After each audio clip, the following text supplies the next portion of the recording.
A little knowledge that acts is worth infinitely more than much knowledge that is idle. Khalil Gibran.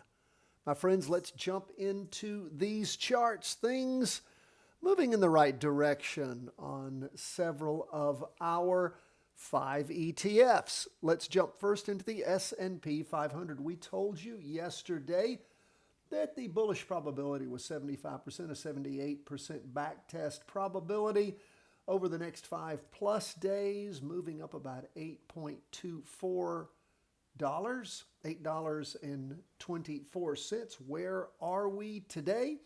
Well, the market is up 0.71%, or at least the S&P is. And we still have, according to our calculations, an 80% probability of bullish upward movement, 82% backtest accuracy. Entry point is just a little bit above where it is right now for another $5.15 move. We'll see if things go in that direction. Of course, it's set up nicely for us. We had a nice green up candle in the morning with decent volume, trimmed off a little bit in the afternoon.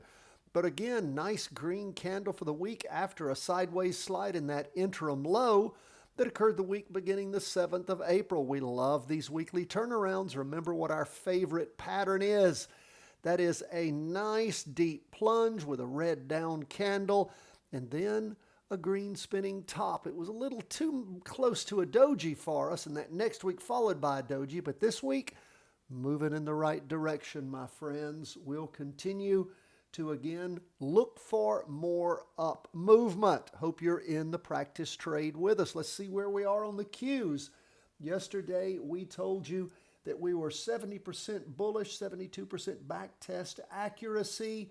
Jumping in point was 472.64. We closed the day at 481. Had a predicted up move in expected dollars of $7.36. And things are moving in the right direction. We now have an updated movement predicted of $7.37, 75% bullish probability. Entry point is 482, a little bit higher than it is now, 78% backtest accuracy. And of course, you can see decent volume in the morning when things started moving up, pulled back a little in the afternoon, but up 1.31%. Things moving in the right direction. Now, let's look at where we are on 20-year U.S. government bonds. We were bullish yesterday, but again, as we told you, it was a coin toss. And things on 20-year U.S. government bonds did not go up. They plunged down. We would not have jumped into that. Why? Because it didn't have a green up candle. And it was dividend day, you can see. And of course, as things moved down, we are still bullish on TLT, 70%. So it's gone up a little bit even with the down move. Jumping in point is about where we are now for a $3.14 move, 72% backtest accuracy. But my friends, you don't jump in on a down candle. If we see things go green and start to recover, we have a green spinning top for the Wednesday, Thursday. And of course, we have a green up candle after those 3 down candles. Although the plunge took place back on the 7th of April, it never hit that again over those next 2 weeks of down moves. This week, green candle, 3 green candles as far as the 2-day chart goes. And let's just see if things do turn around bonds and they start moving up. Let's look at gold. Gold down big today. And look what we are ending up as we get to the end of the week. After 2 strong weeks, that week, the 14th and the 21st, strong weeks. Look at all the volume going back in time. Volume has really dropped off this week. We have a red volume metric. What does that mean? It means that we opened lower than the prior close, which we definitely did. And we have a doji for the week sitting right there on a strong weekly trend line. 2-day charts cross through it, as has the half-day, really down in the morning. Further down, well, about the same in the afternoon. But again, gold really pulling back, 2.08%. Nonetheless, we still see some bullishness left in gold at 80%. 85% backtest accuracy, up move possibility, $13.23, but I'm just not feeling it, my friends.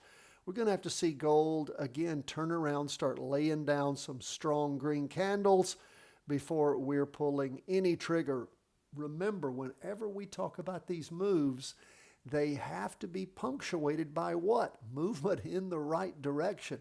If they aren't going in that direction, then the directional probability is telling us, yes, it's there, but it ain't happening yet. Don't pull the trigger too early in your practice trade. Lastly, we'll go to Bitcoin. Now, we told you yesterday we were bullish 70% on Bitcoin, saw a 75% back test accuracy, and boom, Bitcoin recovered rather nicely, up 2.67%. We're still bullish on Bitcoin at 75% and 80% back test accuracy. That's where we go back in the charts and compare that if we got in at this point, how has that worked in the past? So again, we will continue to watch. We see that Bitcoin had decent volume and things are moving up into this third week. The high last week was 27.14. This week, 27.60. So it is moving higher. Not up to that high, that all-time high of Bitcoin that we hit a while back, but moving in the right direction, third week. So that's sweet to see. My friends, that is where we are as we go into Friday. Patreon members, I'm about to get posted up for you the weekly vertical crossovers. We so appreciate all of you being with us. You appreciate what we do here, and you'll become a Patreon supporter. First thing you're going to get, well, there's two things you're going to get. First, that's going to be my new book, The Three-Wave Trading Advantage, where we go over what it is we do here every day, why we do it, why we like it, why it works. And then you also get the three-part series, Options Made Simple the Charting Wealth Way. So consider becoming a Patreon supporter at any of the three levels. God bless, my friends. All the best from Charting Wealth.